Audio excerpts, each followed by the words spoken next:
Hey everyone, it's Sue here, and I'm joined today by Danielle Murray. Now, Danielle is a makeup artist and hairstylist, and she has come along, or was a makeup artist and hairstylist.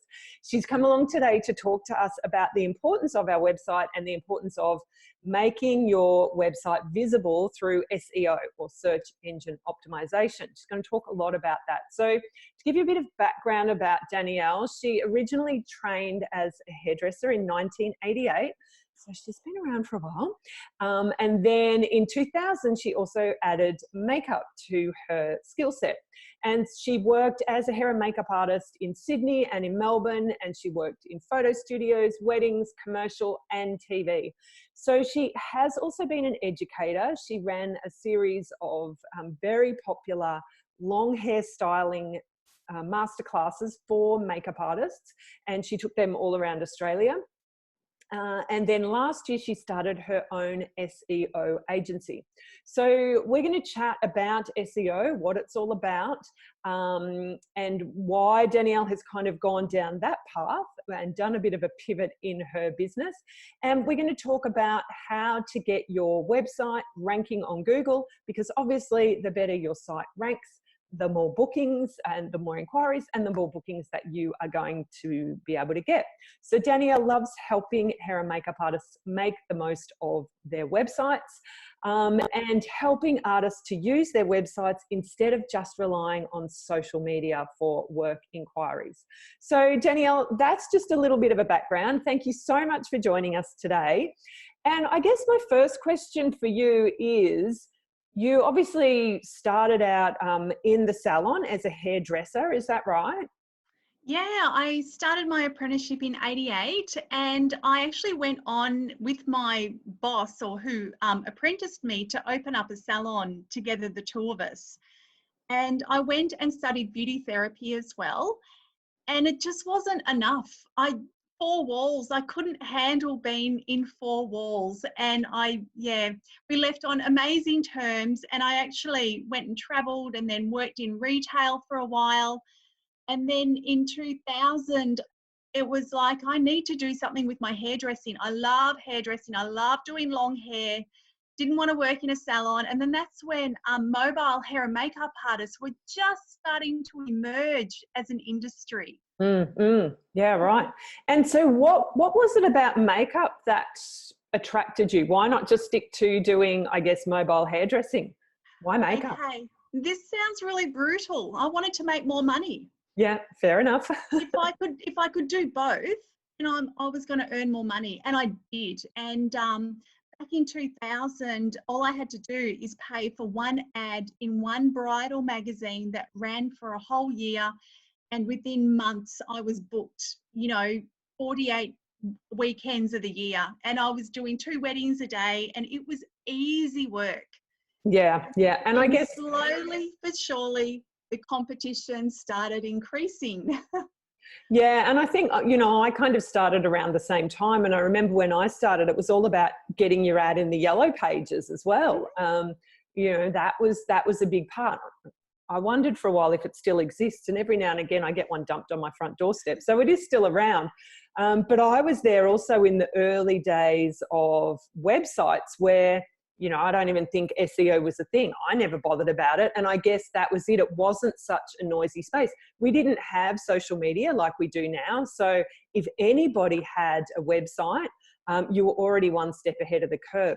And I guess that's the thing with technology, is it's always keeping that, keeping up with the way that technology changes, because it does change so quickly.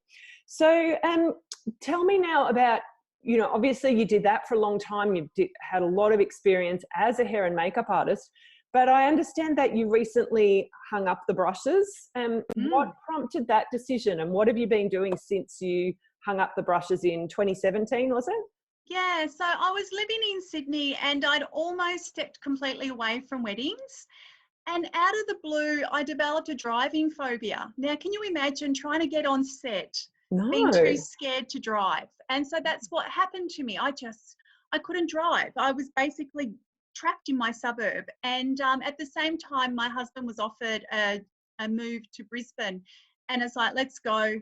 hair and makeup wasn't working for me because of this driving phobia. And also moving to Brisbane, it would have meant having to re-establish all those networks, and they Mm, take years to set up. And I'd gotten into such a good groove in Sydney, but it was time. It was time yeah. to move on and change and pivot and, do something new. And so what have you been doing since then, and what's brought you into SEO now? I tried every possible how to make money online type of thing. I dabbled with multi-level marketing and had some success. We got the Mercedes Benz, but it was like a house of cards that all fell around us. So I still like multi-level marketing, but I know now that it's really hard work. Yeah.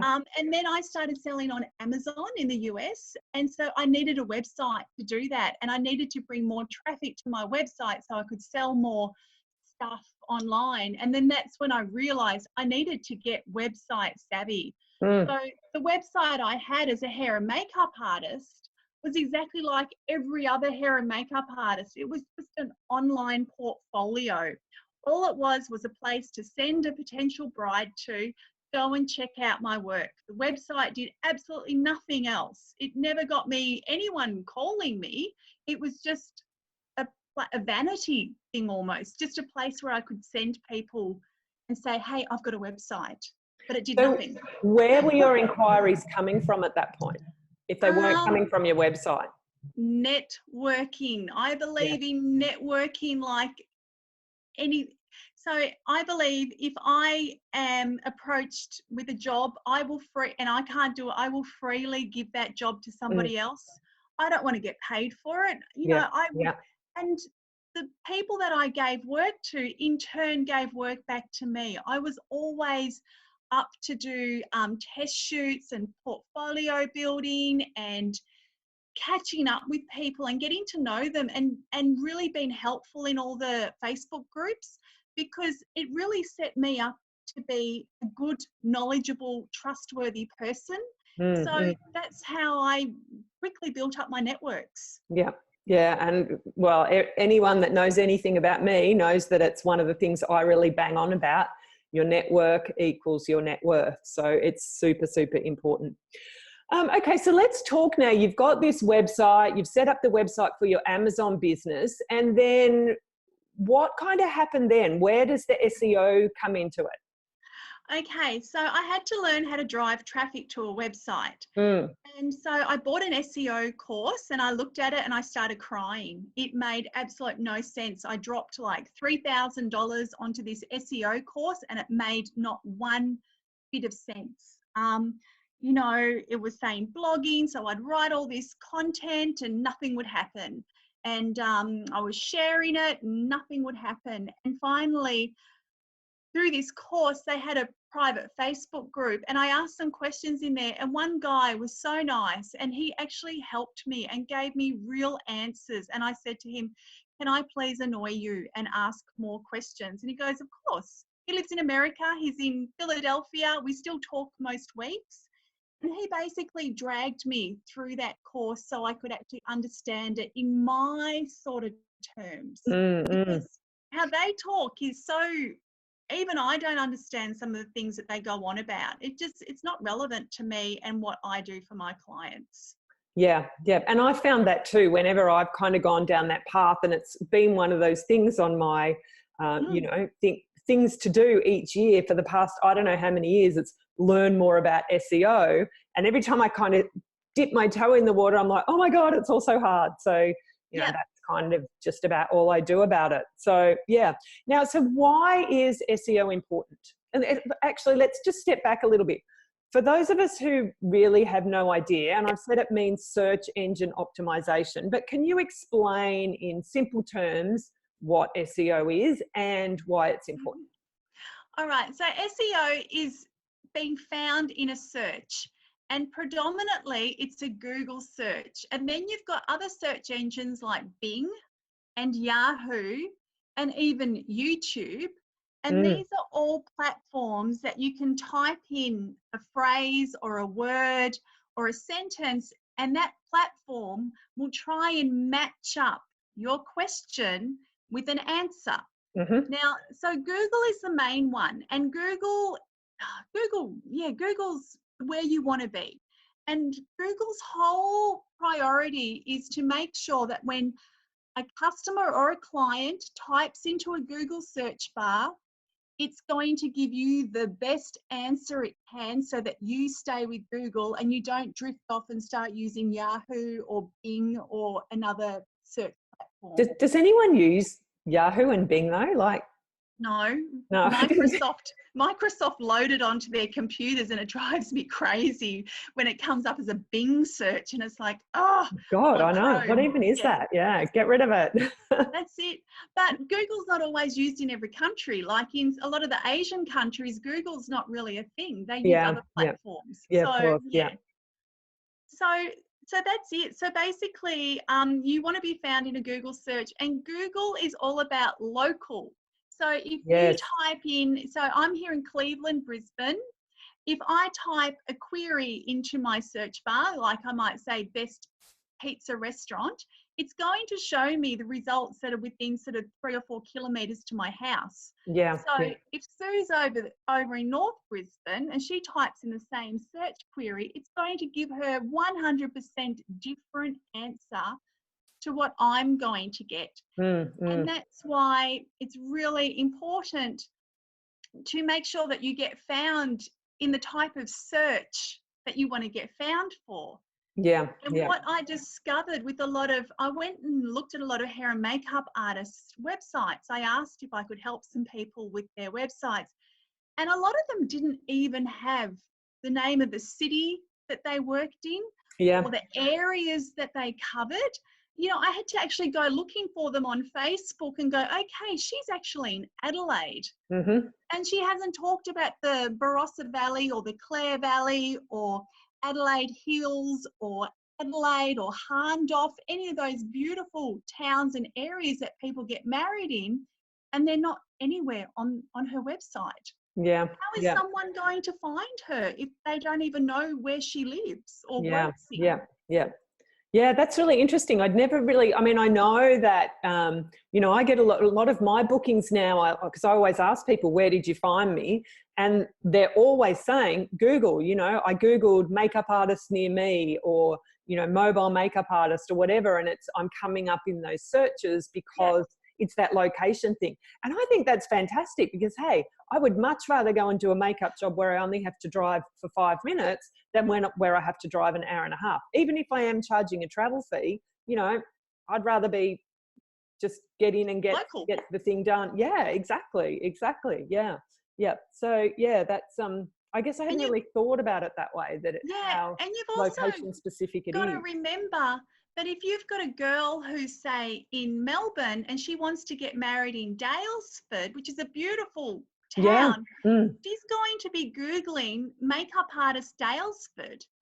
So all those girls in Ballarat better have the word Daylesford in their description of where they actually work from, and that needs to be a searchable word, so that the Melbourne brides can find a makeup artist. Exactly. Or even, you know, for us here in Queensland, you know, we get a lot of, you know, people coming from not so much here in Brisbane, but to the Gold Coast and the Sunshine Coast. And definitely when I started out and I was working up in far north Queensland, 90% of my brides were destination brides. So it was really important to have those location things there. So it may be getting a little bit technical, but how does Google actually read that stuff in our websites?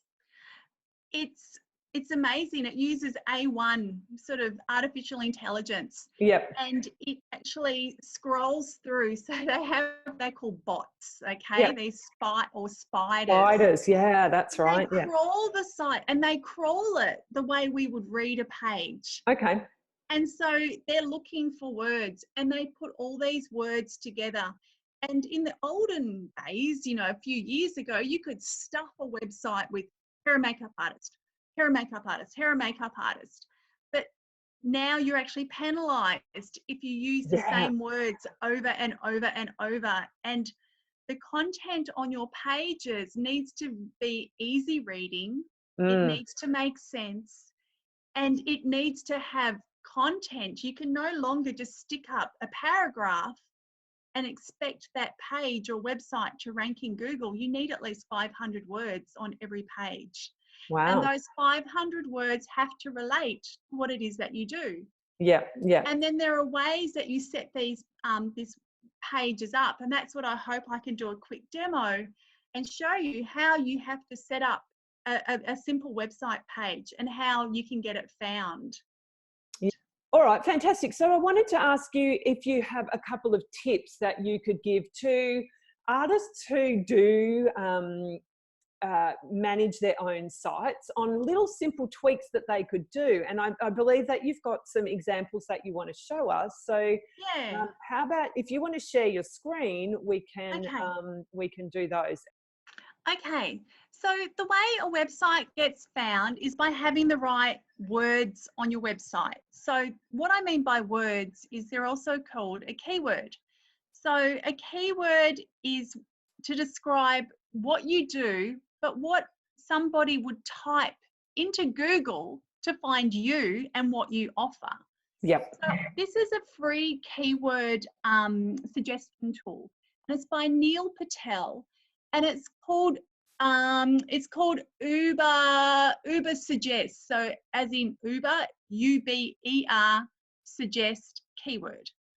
And so what I've done here is I have typed in the word makeup artist Brisbane, and I'm in Australia, and I've done a search. And these are all the keyword ideas that it has given me. And I can see that there's around 1,000 searches every month, these three words here. And there are also some other suggested ones like makeup artist in Brisbane, makeup artist Brisbane mobile, hair and makeup artist Brisbane. So these are the type of words, and it has to be these words that you use on your website, but they have to read naturally. Yeah. You can't just have 10 sentences with makeup artist in Brisbane, makeup artist Brisbane mobile, hair and makeup artist Brisbane. You need to scatter these words all throughout your content. And the content you have on your website, it needs to be good, decent content that reads naturally and tells Google about you, where you work, what sort of services you offer, and stuff that people will want to stay on your website and read, okay? So that's where they suggest using videos, because when people see a video, they stop and look at it. So Google thinks, okay, this page must be really interesting because people are spending 10 minutes reading this page. Right. So I've got some keywords here. I'm going to show you how to put it on a website. So this is a website. This is a blank page. So basically on a website, you need what we call a H1 header. A H1 header is the most important thing on your website, on that page. And the H1 is telling Google exactly what this page is all about. So I can see that that keyword makeup artist Brisbane has 1,000 searches. So guess what I want my H1 to be? I want it to be makeup artist Brisbane.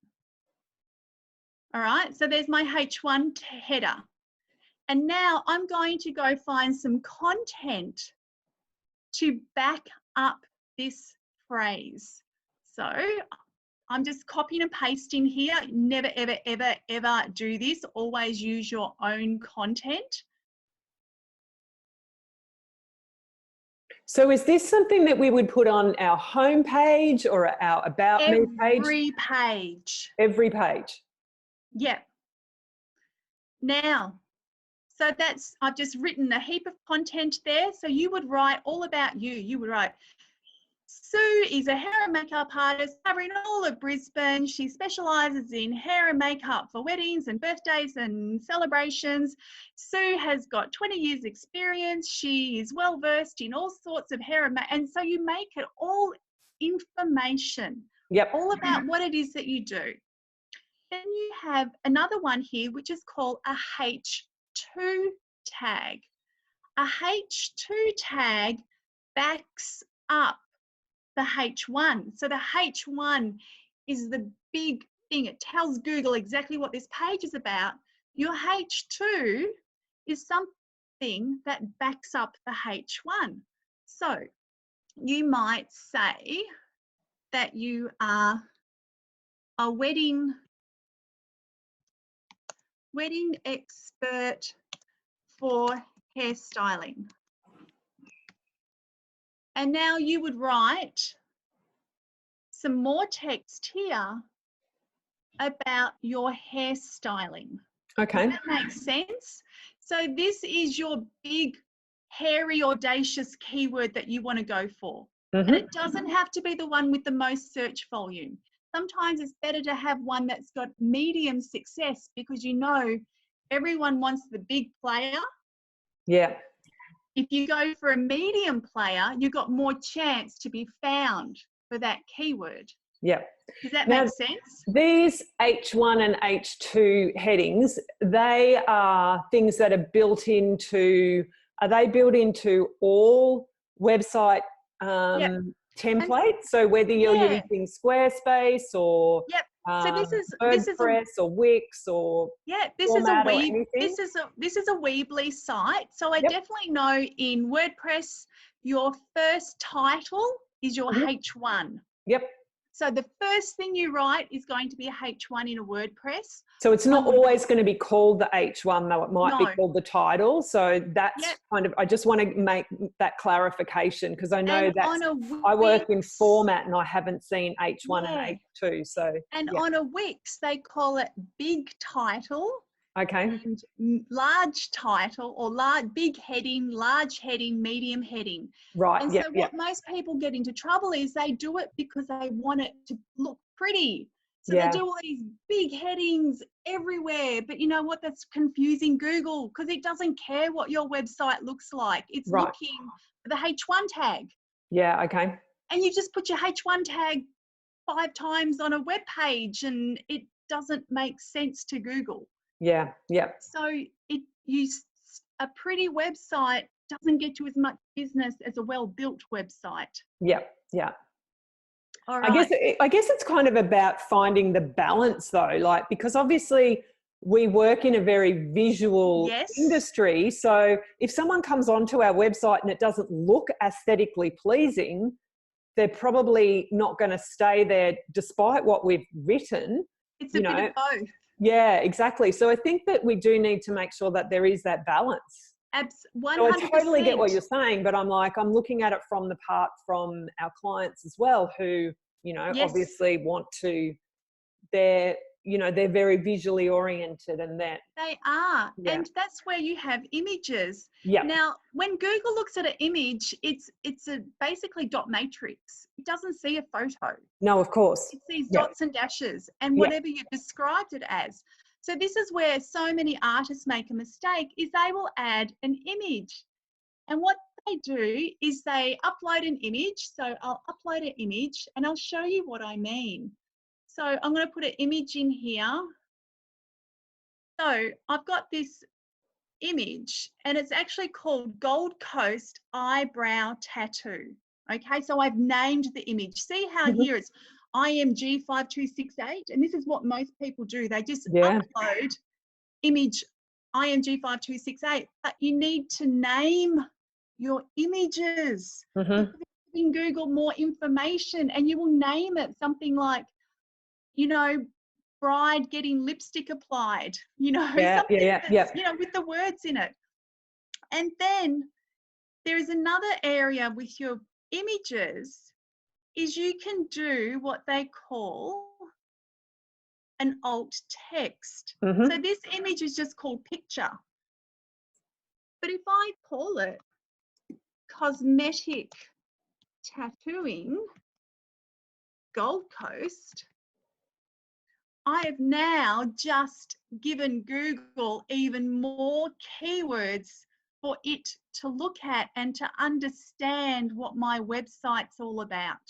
Right. So every image needs to be named on your computer before you put it on your website with good keywords. And it can be like Asian makeup, long hair, hairstyling, where you position your veil, all these types of keywords that a bride might search into.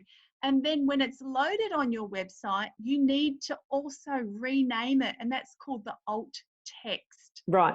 So Right. just doing these couple of things will give you so much more authority and head start to what all the other makeup artists out there are doing. So Yeah. if you Yeah. get your keywords right, you get your headings right, you name your images, you are 50 steps in front of all your competition. Yep. Now, I know I've seen those boxes when I've been doing my website, and I'll admit sometimes I do go and rename them from IMG 9678 to something more useful, but I never really understood what the alt text was all about. So that's really awesome advice. My question now is, if we've already got our sites made with pictures, our images on them, can we go and edit those images now and change the name of the image and change the alt text? And will eventually, when the spider comes to visit next time, will it pick up the changes? Yeah. Absolutely. Cool. Absolutely. So go through your website. So go through your gallery on your computer. Name all the photos. Now you want the photos to be the smallest possible file you can do. You never, ever, ever put up big files, images. It slows your website down. All my images are around between 50 and 100 KB. Okay. Okay, the smaller the better, because you want a quick loading website. You don't want all this garbage to slow your website down. So go into your computer, name all your photos, and then just delete the photos from here. So you're saying we should re-upload them, not go in and edit the ones that are already on the site. So I'm going to just go, okay, I'm going to replace the image. Yep. I'm going to go back and I'm going to find it. There it is, and I've renamed it. Okay. So just go and just name all your images in your computer, make sure they're small files, and then go onto your website and just re-upload the newly named or the newly shrunk image. And then when it's uploaded, make sure the alt text is filled in. So the alt text was designed for visually impaired people to be able to have an image described to them when they were looking at a website. So, so an alt text, you don't want to keyword stuff it. So you might say, girl getting makeup applied on the Gold Coast. Yeah, so still got it. Backing up what your image is all about. Got it. Danielle, thank you for those tips. I'm sure that, like me, a lot of people are now thinking, oh, I'm going to go over and fix my website. Tell me, what is it specifically that you do, and how do you help makeup artists and hairstylists with their websites? Okay, so the thing I love doing is helping local businesses get their phone ringing. Yeah. So I look at basically, so I can build websites, or I will work on existing websites. And the first thing I do is add more content to every website. So on a home page, so the home page is the first page that pops up. My pages will usually have up to 1,000 words on that home page, and it will all link back to other pages. So a website should have at least 6 pages plus photos. So that's what I do. So I can either build a website, and they're easy websites. So the websites I like to build with a Weebly or Squarespace or Wix, because they're super easy for people to use.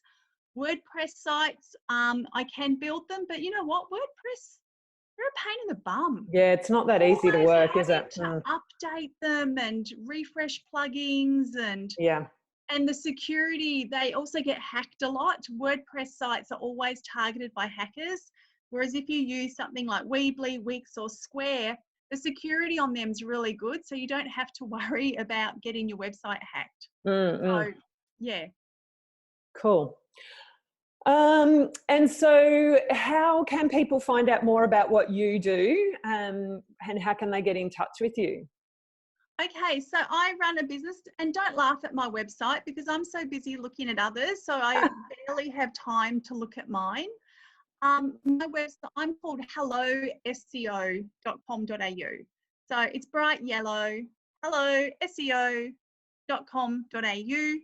You can contact me there. There's not a lot of info on there because I don't want to compete with other SEO agencies. I don't have time. I'm too busy working on other people's websites to worry about my own website, if that makes sense.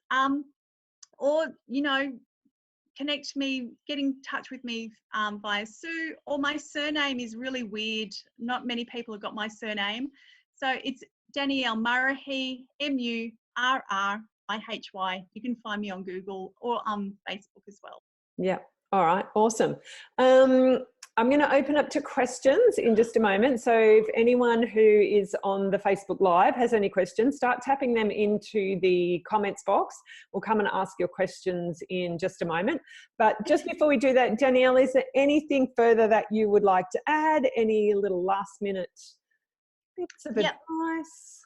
Okay. If you are if now that we're in lockdown, and I'd say this is worldwide, get onto your website, make sure that you have good content. I can help you with content. You can, I'll happily, I do have an offer which Sue can tell you about, or I can tell you later. I can get content written for you. The main thing is get all your pages done. You should have 6 pages. One is also an About Us page. Don't be shy. Tell it to the hills. Tell people all about you, what your experience you've had. You know, don't be shy. And also make sure your terms and conditions are the latest. I know Sue has got some great information about making sure your website's got the right terms and conditions, especially with this whole COVID thing and deposits and refunds. You've got to make sure you've got the right words and the right contracts for your brides so you don't get caught with egg on your face and all this, you know, really negative arguing. The other thing is, if you like filming, consider getting a YouTube channel and doing some videos. And the videos could be on anything that you think might help your website. You might decide to do some lockdown makeup tutorials for people to have fun and go crazy with during lockdown. Or you might go the other way and say, hey, with all this virus thing, I want to show you how I sanitize my brushes. And this is how I clean my kit. And this is why I wash my hands. And this is why we use disposable, you know, spoolies. And you could really set yourself up and say, I am so clean and careful. Don't book another artist because you don't know what's in her kit. But look at my kit. It's clean and I take every precaution possible. So set yourself up as an expert and people will find those videos. I mean, we've got nothing else to do at the moment. You may as well add some really decent content to your sites by using YouTube. And again, that's something that I can help you with, setting up a channel and optimizing it and showing you what keywords you need to have in your video titles as well. Yeah, that's something I always struggle with my YouTube videos, like, you know. So you can tell me what title we're going to put on the YouTube video of this interview. Okay, I'll do it. So if you're watching this back later on YouTube, thank you, Danielle, for the title. I don't even know what it is yet. It'll be a surprise. Okay, awesome. All right, so for those of you who are watching the recording, again, thank you so much for joining us today. I just want to say a big thank you to Danielle. If you are watching this on YouTube, please make sure that you subscribe and hit that bell so that you get a notification of next time I have an interview with another amazing makeup artist or hairstylist or an expert related to our industry who can help you out. If you have any questions at all, you can send me an email, or you can find out all the rest of the information, including where to find Danielle and how to chat to her about how she can help you with your website, down below in the description box. Thanks so much for joining us.